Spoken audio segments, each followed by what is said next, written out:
여러분 안녕하십니까? 광주 MBC 뉴스투데이입니다. 먼저 오늘의 주요 뉴스입니다.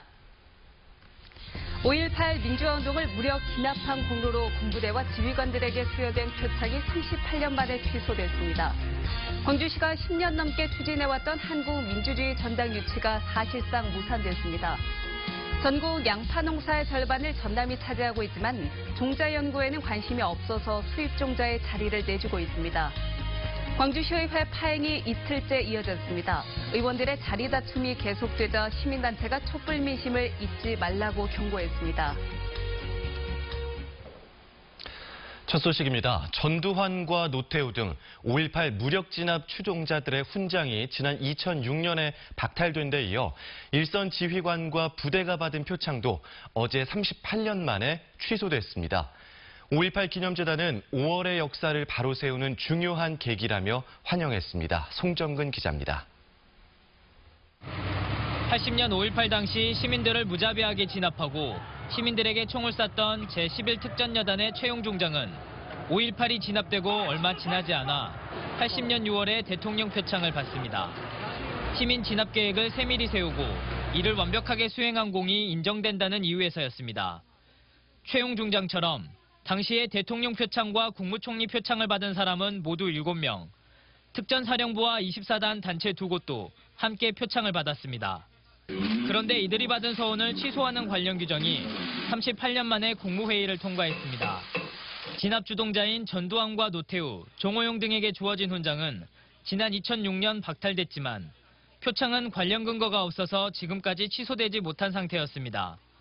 5.18 기념재단은 환영의 뜻을 밝혔습니다. 진압 책임자의 서훈을 취소한 것은 진상규명을 밝히고 5.18 왜곡과 조작을 막을 수 있는 계기를 마련한 것이라고 평가했습니다. 특전사, 여단의 여단장들이었단 말이죠.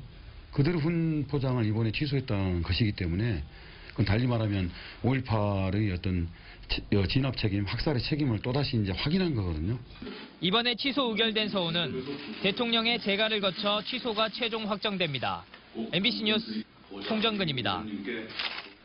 광주 지역사회가 지난 10년 동안 유치하려고 노력해온 한국민주주의 전당이 결국 박종철 열사가 고문으로 숨진 서울 남영동으로 결정됐습니다. 광주시와 시민단체는 유치가 무산된 민주주의 전당 대신 광주 교도소 부지에 추진 중인 민주인권평화파크 사업의 내실을 다지기로 했습니다. 김철원 기자입니다. 지난달 열린 6월 항쟁 31주년 기념 행사장. 기념사에서 문재인 대통령이 민주주의 전당 건립 문제를 언급합니다. 정부가 지원을 결정했습니다. 우리의 민주주의 역사에는 고문과 불법 감금, 장기 구금과 의문사 등 국가 폭력에 희생당한 많은 분들의 절규와 눈물이 담겨져 있습니다. 그 대표적 장소가 남영동 대공분실입니다. 지난 2001년 민주화운동 기념법이 제정된 이래 17년간의 논의 끝에 전당의 위치가 서울로 결정된 것입니다. 5.18 광주항쟁과 3.15 마산 의거를 근거로 전당을 세 곳의 분산에 건립하자고 주장해온 광주시와 마산 지역은 허탈해하고 있습니다. 다만 광주지역 비상대책위원회는 전당 유치가 무산된 만큼 내실을 다지는 쪽으로 방향을 틀었습니다. 옛 광주 교도소 자리에 추진 중인 민주인권 기념파크를 광주시 차원의 사업에서 정부 사업으로 격상시키고 컨텐츠도 민주전당이 유치됐을 때 담으려 했던 내용을 담으면 된다는 겁니다. 기왕에 그러면 민주인권 기념파크를 만드는 데다가 한국민주주의 전당이 광주로 왔다고 했을 때 거기서 할 수 있는 기능을 거기다 넣어버리면은 두 개가 동시에 해결되는 것 아니냐. 비대위는 이달 중으로 전체 회의를 열어 이 같은 내용을 논의할 계획입니다. 광주시도 비대위 논의 결과를 바탕으로 현재 진행 중인 민주인권 기념파크 용역을 수정할 것인지 여부를 검토하고 있습니다. MBC 뉴스 김철원입니다. 오늘은 어제보다 더 덥겠습니다. 북태평양 고기압의 영향으로 덥고 습한 공기가 유입되고 여기에 강한 일사가 내리쬐면서 어제보다 더 높은 기온 분포를 보이겠는데요. 오늘 광주의 한낮 기온이 33도까지 오르면서 어제보다 더 덥겠습니다. 또 광주를 비롯해 무안과 화순, 나주와 영광 등 전남 9개 시군에 폭염주의보가 발표되면서 이들 지역을 중심으로는 낮 기온 33도 이상의 아주 높은 낮 기온을 보이겠습니다. 오늘은 더운 데다가 습도가 높아서 불쾌지수가 높습니다. 오늘은 평소보다 한결 여유로운 마음가짐으로 시작하시면 좋겠습니다. 또 밤사이 최저 기온이 25도 이상으로 유지되는 열대야도 나타나겠습니다. 건강관리 잘 해주셔야겠습니다. 자세한 지역별 날씨입니다. 현재 광주가 23도를 보이며 출발하고 있습니다. 낮 기온은 광주가 33도, 담양과 화순, 나주도 33도까지 오르면서 어제보다 더 높겠습니다. 무안과 목포가 31도, 장흥이 29도, 강진은 30도까지 오르겠습니다. 곡성과 구례가 31도, 광양이 31도까지 오르면서 어제보다 더 덥겠습니다. 날씨였습니다. 식탁에 빠지지 않고 오르는 양파의 80%가 수입 종자로 재배된다는 사실 알고 계십니까? 전국 양파 농사의 절반을 전남이 차지하고 있지만 종자 연구에는 관심이 없어서 수입 종자의 자리를 내주고 있습니다. 양현승 기자입니다. 전남의 한 비닐하우스. 높게 자란 양파 꽃대를 자르는 작업이 한창입니다. 꽃대를 잘라 20일가량 건조한 뒤 꽃이 진 자리에 생긴 종자를 채취합니다. 양파 농사를 지어 수확한 양파를 다시 땅에 심고 또 길러야 양파 종자를 얻을 수 있어 양파 종자 농사는 2년짜리 농사입니다.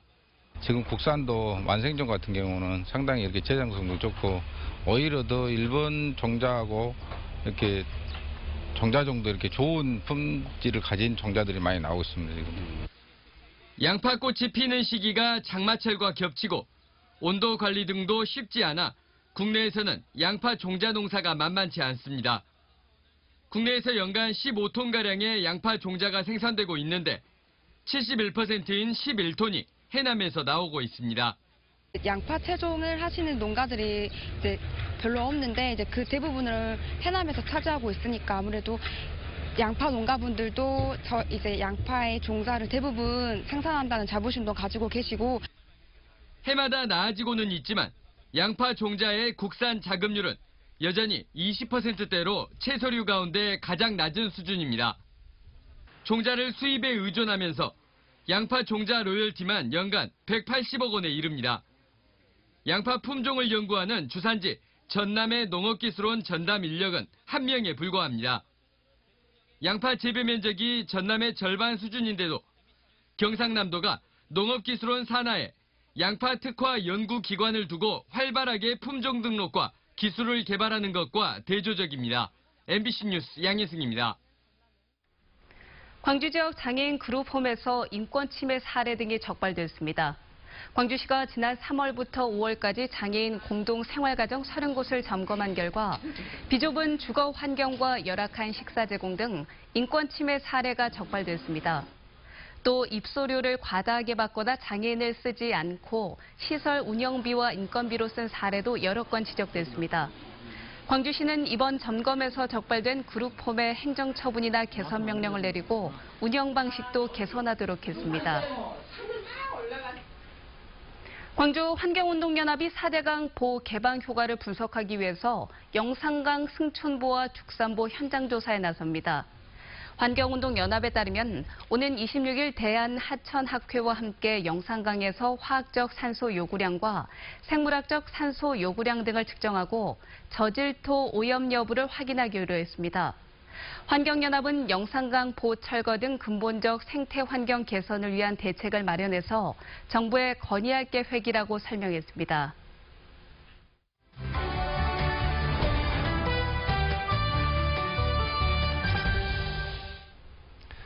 광주와 불과 33km 떨어진 곳에 있는 한빛원전 3, 4호기는 꾸준히 안전 문제가 제기되어 왔습니다. 네, 광주 전남에서는 이 시민단체들이 한빛원전 문제에 대해서 원인을 규명하고요. 그리고 책임자를 처벌하라는 내용의 국민감사를 청구했습니다. 네, 오늘 김현영 광주로 상임이사와 좀 더 자세한 내용 살펴보겠습니다. 이사님 안녕하십니까? 네, 안녕하세요. 네, 우선 그동안 한빛원전 3, 4호기에서 발생한 문제사항이 어떤 것이었는지 좀 짚어주시죠. 네, 우리나라에는 총 24개 원전이 운영 중이고요. 5개가 건설 중입니다. 영광 홍농에는 한빛원전이 6기가 운영 중에 있습니다. 지난 7월 5일 광주 YMCA와 민주사회 변호사 모임 광주 전남지부 등에서 3, 4호기에 대해서 구제 감사 청구를 했는데요.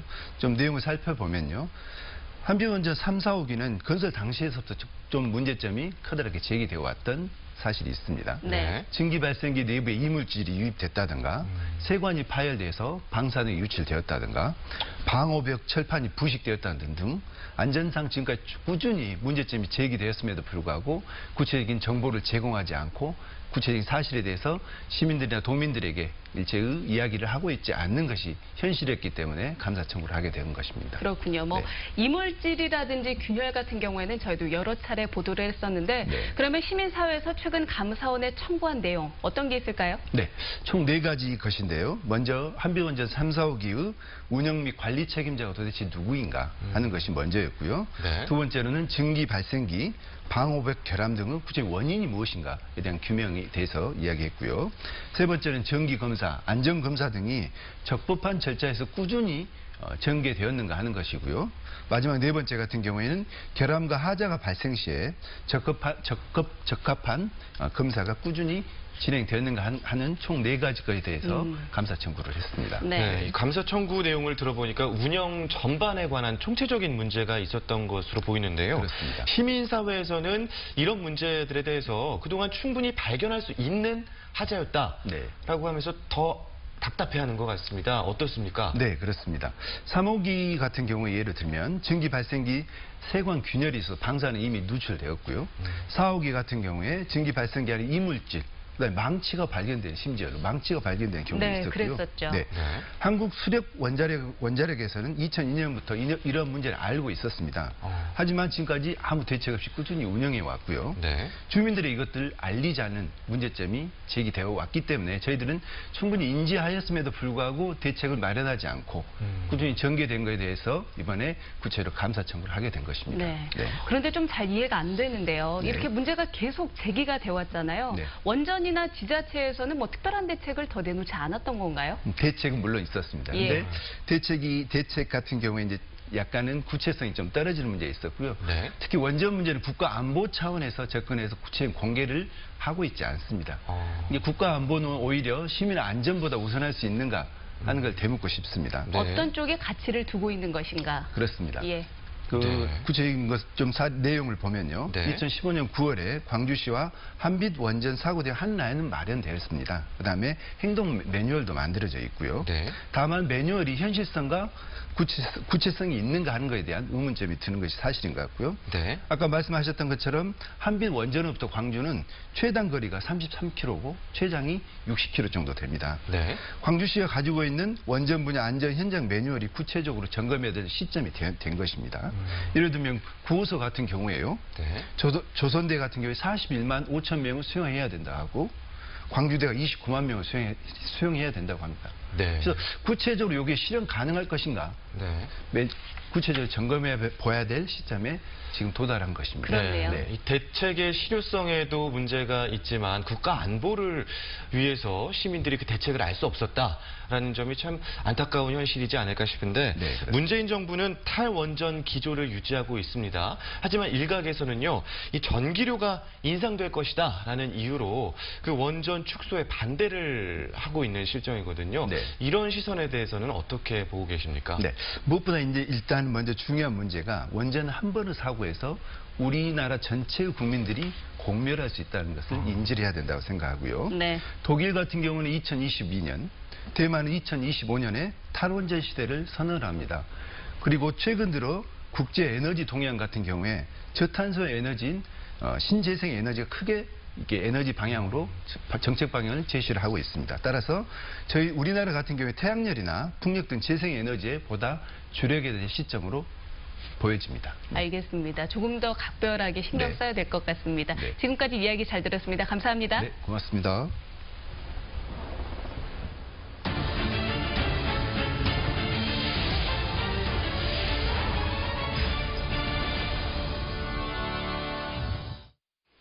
광주시의회가 이틀째 파행을 거듭하면서 원구성 일정이 줄줄이 차질을 빚고 있습니다. 광주시의회는 어제도 본회의를 열었지만 의장 선거에 단독 후보로 나선 김동찬 의원 측과 의장 후보를 사퇴한 반재신 의원 측이 두 편으로 나뉘어 부의장과 상임위원장 자리를 놓고 계속 다투면서 의장단을 선출하지 못했습니다. 이에 따라 상임위원장 후보 등록을 비롯해 실무부서 업무보고 청취 등 후속 일정 진행에 차질이 불가피해졌습니다. 참여자치 21이 민주당 시의원들에게 자리 싸움을 멈추라고 촉구했습니다. 참여자치 21은 성명을 내고 지금은 의장단과 상임위원장 자리를 놓고 싸울 때가 아니라 팍팍하고 암울한 시민들을 위해 의정활동을 공부하고 준비해야 하는 시기라며 이같이 촉구했습니다. 또 시민들은 안중에도 없는 후안무치한 구태를 보이고 있다며 앞으로 4년 동안 무슨 기대를 가질 수 있을지 자괴감이 든다고 밝혔습니다. 유네스코 세계지질공원 인증을 받은 무등산권을 세계적 관광자원으로 만들고 보존하기 위해 광주시와 전라남도가 비전을 선포했습니다. 광주시와 전라남도, 담양군과 화순군 등 무등산권 지자체들은 공동으로 지질공원의 가치를 발굴하고 무등산의 역사와 생태, 문화를 연계한 관광자원을 개발하기로 했습니다. 또 자연자원을 활용해 친환경 일자리를 창출하고 무등산 주변 지역 특산물을 지질공원 특화 상품으로 재가공할 계획입니다. 여수사건 70주기를 맞아서 각종 기념 사업이 준비되고 있습니다. 하지만 사업을 추진할 위원회 구성을 두고 잡음이 일면서 70주기의 의미마저 퇴색될 위기를 맞고 있습니다. 문형철 기자입니다. 여순사건 70주기 기념 사업을 위해 여수시가 시민추진위원회를 구성하기로 결정한 건 지난 3일. 이후 지역 20개 단체에 제안서를 보내 참여 의사를 확인하고 있습니다. 민선 7기 들어 시작된 새로운 움직임에 유족들의 기대도 큽니다. 늦었지만은 시민 추진회비 구성된다는 자체만 해도 저희들에서는 반가운 일입니다. 가급적이면 금년 70주년을 맞이해서 영타업을 건립해서. 하지만 위원회 구성을 둘러싸고 벌써부터 잡음이 일고 있습니다. 위원 20명 가운데 경우회와 보훈안보단체 관계자는 3명. 이들은 보훈안보단체를 추가하거나 각 분야에 자신들이 추천한 인사를 포함시켜달라고 요구하고 있습니다. 기념 사업의 방향이 군인과 경찰보다 민간인 희생에 치우칠 수 있다는 이유에서입니다. 또 이 같은 요구가 받아들여지지 않을 경우 추진위원회에 참여하지 않겠다고 밝혔습니다. 하지만 요구를 수용할 경우 유족회 등의 반발이 예상되고 그렇다고 경우회 등을 위원회에서 제외하면 앞으로 추진될 기념 사업이 반쪽짜리에 그치게 됩니다. 설득 자격과 더불어서 이제 정 안 되면 일부 조정은 할 수 있겠지만 그렇게 확 늘리는 것은 회의 진행이라든가 운영 이런 부분에 좀 어려움이 있지 않을까 싶습니다. 여순 사건을 둘러싼 단체 간의 갈등이 다시 수면 위로 떠오르면서 70주기의 의미마저 퇴색되지 않을지 우려의 목소리가 커지고 있습니다. MBC 뉴스 문형철입니다. 민주당 광주지역 위원장이 대부분 단수로 추천돼 뒷말이 나오고 있습니다. 민주당 광주시당에 따르면 지역위원장 후보자 공모 결과 광주에선 평균 2.4대 1의 경쟁률을 보여서 일부 경선이 예측되기도 했지만 8개 지역위원장 대부분 단수로 추천돼 형식적인 공모를 했다는 비판이 제기되고 있습니다. 단수 추천자 중에는 지난 20대 총선 후보자들이 많았고 이번 지역위원장 임기가 2020년 총선까지인 만큼 공천에서 유리한 고지를 점할 것으로 보입니다. 전남대학교가 과학기술정보통신부가 주관하는 선도연구센터 지원 사업의 공학 분야 지원 대상으로 최종 선정됐다고 민주평화당 김경진 의원이 밝혔습니다. 이 사업은 인공지능 분야의 경쟁력 강화와 인재 육성을 위한 것으로 오는 2025년까지 전남대에는 국비 135억 원을 포함해 모두 1,177억 원이 지원될 예정입니다. 근대 건축물 등이 남아있는 목포 원도심 도시재생 뉴딜 사업이 내년부터 본격 추진됩니다.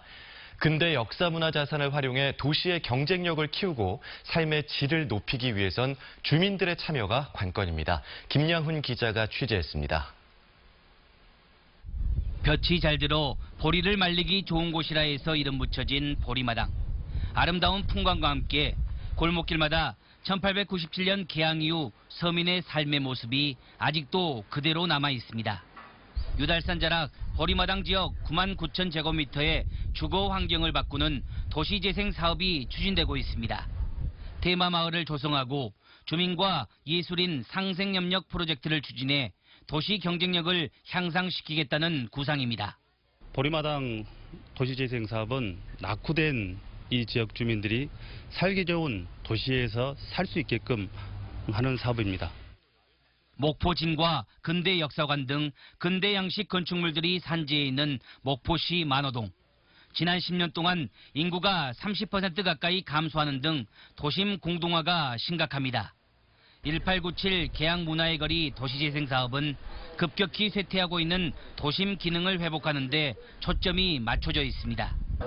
주민이 주도하는 도시재생 사업 추진을 위해 먼저 주민들의 의견을 다양하게 수렴하고 있습니다. 주민들이 재생 사업에서 바라는 점에 대해서 제 의견을 수렴을 하고 주민들이 바라는 점을 저희가 실제 계획에 반영을 하기 위해서 주민 간담회를 개최하겠습니다. 목포시는 올 연말까지 도시재생사업 활성화 계획 수립을 완료한 뒤 내년부터는 본격적인 사업을 추진할 예정입니다. MBC 뉴스 김양훈입니다. 본격적인 무더위가 시작되자 광주시가 5개 자치구에 폭염 대책비 2억 2천만 원을 지원하며 안전망 구축에 나섭니다. 광주시는 무더위 쉼터 냉방과 폭염 취약계층 지원 등 폭염 안전망을 확충하기 위해 각 자치구의 교부세를 긴급 지원합니다. 특히 무더위 쉼터 1,200여 곳에 20만 원씩 냉방비를 지원하고 유동인구가 많은 횡단보도 주변 200여 곳에 무더위 쉼터 그늘막을 설치하기로 했습니다.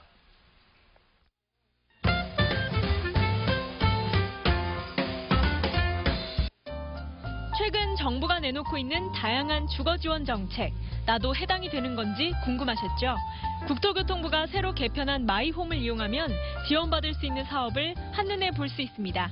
스마트폰 이용자는 알림을 통해 맞춤형 정보도 제공받을 수 있고요. 전화 상담실도 전국 52곳에서 운영됩니다. 야생버섯이 잘 자라는 여름철, 무분별한 버섯 채집과 섭취로 중독되는 사람이 많아 주의가 필요합니다. 특히 색이 화려하지 않은 건 먹어도 된다는 식의 민간 속설에 의존해서 독버섯을 구분하는 건 매우 위험하다고 하는데요. 중독 사고를 막으려면 야생버섯을 되도록 먹지 말고 이미 섭취해 중독 증상이 나타났다면 먹던 버섯을 병원에 가져가는 것이 좋습니다.